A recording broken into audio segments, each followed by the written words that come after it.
Salut à toi, j'ai décidé de repartager quelques épisodes qui ont marqué la saison 1. Si ta petite voix te dit, tu l'as déjà écouté, ça vaut pas le coup. Explique-lui gentiment que tu vas réentendre différemment cet épisode, car depuis tu as changé et ton écoute va être encore plus enrichissante. Abonne-toi aussi à ma lettre privée pour recevoir des idées sur ce thème et avancer encore plus vite vers la vie épanouie que tu mérites. Encore merci d'être là, je te souhaite une très belle écoute. Maintenant que tu as compris que s'aimer et s'accorder de la valeur sont les bases de tout, aujourd'hui je vais t'expliquer comment travailler ton estime de toi pour enfin que tu puisses t'accorder toute la valeur que tu mérites.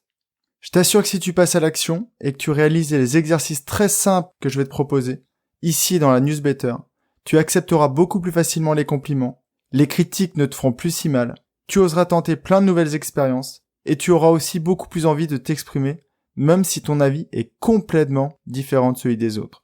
Dit comme ça fait un peu magique, mais je peux t'assurer que tout ça est possible. Salut à toi et bienvenue sur le podcast Dépasse-toi. Je suis Sylvain Viens et je partage avec toi le fruit de mes lectures et de mes réflexions pour t'aider à atteindre une vie plus riche et épanouie. À la fin de cet épisode, tu ne seras pas plus riche financièrement, ni plus belle ou plus beau physiquement, mais je peux t'assurer que tu auras appris quelque chose qui te permettra de profiter au mieux de la vie qui s'offre à toi. Et tu pourras me retrouver tous les mardis et les jeudis à partir de 6h30 sur ton lecteur de podcast préféré. Donc aujourd'hui, comme promis mardi dernier, je vais te proposer des exercices pour travailler cette estime. Le premier exercice que je vais te proposer, c'est de créer des affirmations positives sur ce sujet. Tu ne peux pas simplement te dire « j'ai de la valeur, j'ai de la valeur, j'ai de la valeur » et de le répéter à longueur de journée, ça va malheureusement pas fonctionner. Il faut que ces affirmations soient au présent, soient suffisamment précises et surtout qu'elles soient tournées de manière positive. Car le cerveau ne comprend pas la négation. Si je te dis « ne pense pas à cette tomate », je peux t'assurer, et mettre quasi mon bras à couper, que tu y as pensé. Je te rappelle que l'estime que tu as de toi, c'est la valeur globale de toutes les estimes que tu te donnes dans les différentes sphères de ta vie. Familiale, personnelle, amicale, professionnelle et amoureuse. Essaye d'identifier quelles sont les sphères qui en ont le plus besoin.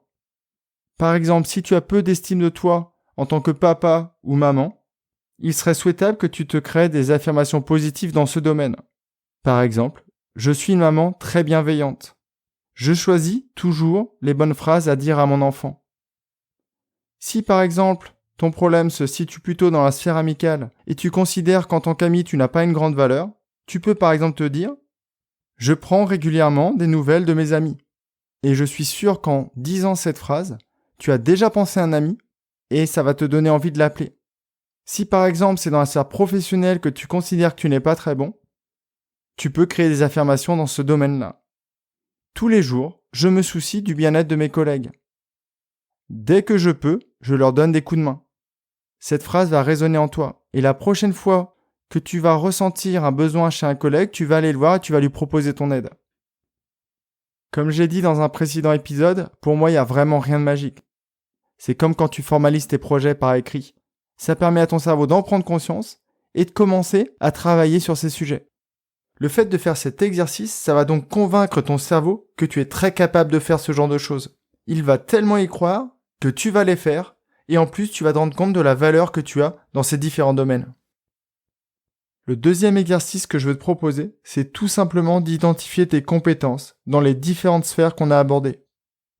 Même si ton estime de toi est relativement faible, si tu te mets devant une feuille, tu vas réussir à le faire et tu vas donc te rendre compte que tu as de la valeur dans beaucoup de domaines. Je te l'ai dit aussi précédemment, il est plus facile d'augmenter certaines des compétences déjà présentes chez nous plutôt que d'essayer de corriger ou de travailler des compétences qui sont inexistantes. Focalise-toi sur tes points forts et essaye de les mettre en pratique le plus souvent possible. Si par exemple l'une de tes qualités est la créativité, propose des ateliers créatifs à tes enfants. Si ta qualité c'est l'écriture, propose peut-être à tes collègues entre midi et 2 de faire des ateliers d'écriture. Si un de tes dons c'est de combiner les épices et les légumes, invite tes amis et propose-leur des plats végétariens. L'idée derrière tout ça, c'est que tu pratiques des activités que tu gères, dans lesquelles tu te sens bien et dans lesquelles tu sais que tu es compétente. Attention, je ne te dis pas d'éviter tout ce que tu n'arrives pas à faire, mais tu peux le travailler à côté. Si par exemple tu es quelqu'un de timide et qui n'ose pas parler en réunion, C'est quelque chose que tu peux travailler chez toi tout seul devant un miroir.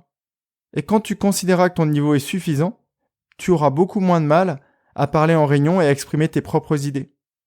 Tu considéreras alors qu'elles ont plus de valeur, ou tout au moins autant de valeur que celles de tes collègues.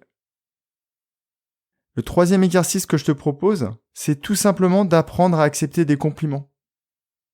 C'est malheureux à dire, mais c'est souvent les personnes qui ont le plus besoin de ces compliments qui sont le plus résistants et le moins réceptifs à ces paroles positives. Quelqu'un qui a une bonne estime d'elle-même peut s'entendre dire sans aucun problème « ton travail est très bon et tu mérites cette récompense ». Si jamais la personne qui reçoit ce compliment a une très faible estime d'elle-même, elle ne va même pas y croire et elle va tout simplement se dire que ce compliment lui a été adressé parce que la personne en face d'elle l'apprécie ou simplement a pitié d'elle. C'est relativement triste, mais une personne qui a une faible estime d'elle-même est beaucoup plus réceptive aux critiques et beaucoup moins résistante aux paroles négatives. Comment tu peux faire pour travailler ce point-là ? Il n'y a rien de plus simple, c'est de préparer des réponses aux compliments qu'on va t'adresser. Merci pour ton compliment, ça me fait plaisir que tu aies apprécié. Ton cerveau n'aura plus le temps de te rabaisser ou d'essayer de trouver des éléments pour nier ce qu'on vient de t'adresser. Et comme ça, la prochaine fois qu'on te fait un compliment par exemple sur un plat que tu as préparé, tu répondras « Merci pour ton compliment, je suis très content que tu l'aies apprécié ». Alors qu'avant, tu aurais eu le réflexe de dire « Non mais tu sais, c'est pas grand-chose, faut pas être une grande cuisinière ou un grand cuisinier pour faire ce genre de plat. Si tu veux, je t'expliquerai, tu verras, c'est très très simple. » Le quatrième exercice que je peux te proposer, c'est de corriger le petit juge qui te parle trop souvent. Celui que j'avais abordé dans le premier épisode de mon podcast. Il faut que tu le rééduques pour qu'il n'ait plus ces paroles blessantes envers toi. Et en même temps, il faut que tu fasses preuve d'autocompassion. Si par exemple tu échoues dans une activité et que ce petit juge te critique en te disant « Mais t'es vraiment nul, tu réussiras jamais rien, c'est incroyable, regarde autour de toi, tout le monde réussit. » Essaye de transformer cette phrase de sorte à ce que tu puisses la dire à un de tes meilleurs amis. Tu n'oserais jamais lui dire ça. Fais exactement la même chose pour toi. Tu peux par exemple lui dire « Tu as fait ton mieux, la prochaine fois tu corrigeras ce qui n'a pas été et ça se passera comme sur des roulettes. » À ce sujet, j'ai un super exemple à te proposer. Je parle beaucoup de tous ces principes autour de moi, dans ma famille, avec ma petite fille qui a 7 ans. L'autre jour, on jouait au jeu des 7 familles et je savais qu'elle n'avait pas une carte. Et malheureusement, ma langue a fourché et je lui ai demandé cette carte. Et j'ai eu le réflexe de le dire à voix haute. « Ah, je suis bête !» Et elle m'a repris instantanément pour me dire « Papa, on ne doit pas dire ce genre de phrase. » Et je peux te dire entre nous que j'ai été relativement heureux. Non pas par fierté de lui avoir appris quelque chose, mais par le fait que c'était devenu un automatisme chez elle et que ça lui servira dans sa vie future de tous les jours. On a fait le tour des 4 exercices que je voulais te proposer. Je te les rappelle rapidement. Formule des affirmations positives sur la valeur que tu as, en te focalisant sur les sphères de ta vie qui sont pour toi les plus importantes. Deuxième exercice, c'est identifie les compétences que tu as déjà et développe-les. Le troisième exercice que je t'ai proposé, c'est d'accepter les compliments. Tout simplement, de créer, d'automatiser des réponses pour pas que ton cerveau ait le temps de les nier ou d'éviter de les recevoir. Et enfin, encore une fois, c'est d'éliminer ce juge, cette autocritique incessante, et de travailler ton autocompassion. Parle-toi tout le temps comme tu le ferais auprès de ton meilleur ami. Si tu as une faible estime de toi, arrête de te persuader que c'est vraiment le cas. Car au bout d'un moment, tu en seras tellement convaincu que les gens autour de toi vont commencer à l'être aussi. C'est dans les moments où tu vas pas bien qu'il faut vraiment faire ces exercices. Fais-toi mal. Si par exemple ton ami vient de te quitter, ou que tu viens de perdre ton job, prends une feuille, liste toutes les compétences que tu as dans ce domaine. Non pas pour constater que tu n'as pas l'entière responsabilité de ce qui vient de se passer, mais tout simplement pour voir que tu as les compétences pour rebondir. Si tu avais une très bonne écoute avec ton ancien ami ou ton ex-mari, tu l'auras avec le prochain ou la prochaine. Si tu avais des compétences professionnelles dans ton ancienne activité, tu les auras dans la future. Tu vas pouvoir rebondir, c'est sûr. Et peut-être que cet exercice va aussi te permettre de voir ce qui a cloché et comment, dans ta future activité ou avec ta prochaine amie, comment tu vas régler ces points-là. J'espère vraiment que cette série de 2 épisodes t'a été très profitable.